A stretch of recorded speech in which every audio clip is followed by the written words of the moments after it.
halkani waa xerada geela ee ugu horeysay deegaanka Soomaalida laga aasaaso gaar ahaan caasimadiisa waa Jigjiga Kamil Milk Production waa ka geeli dalayga ah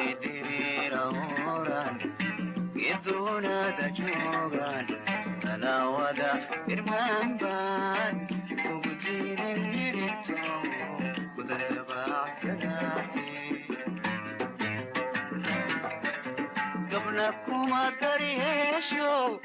markii kuma deeqdo bilagama turshi gabna kuma daryeesho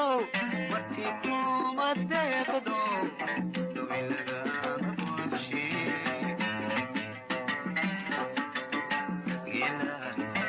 aad halkan waa xerada caanaha geela ee Jigjiga Kamil Milk Production waa xero geel oo aan dhigi karno waa xeradii koowaad ee deegaanka laga sameeyay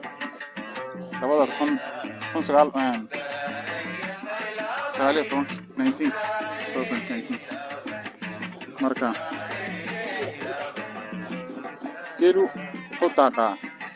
loo beero iyo loo beero deegaan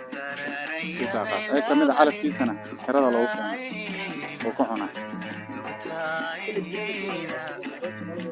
هاي واساكو ديسا زارما كديسا جيل حتى هلكم حجوا جيل يرمان كلام جيل بيزين كذا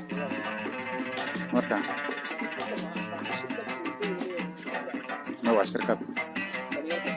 بلنيرة شركات dhalinyaro ah marka de waa banim coolay Allah ana kama dargaas maqlan wuxuu ugu yeedhay bariyan hashan nirig ka saadhaarida marka inta waa nirig hadda la bijire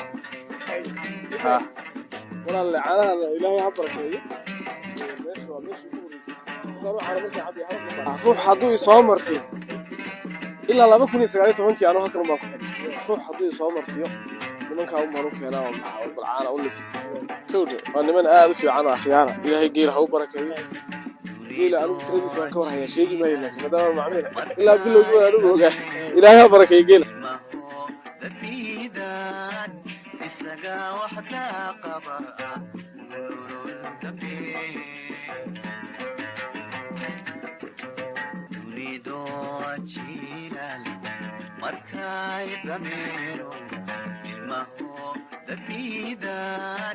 isaga waxda qaba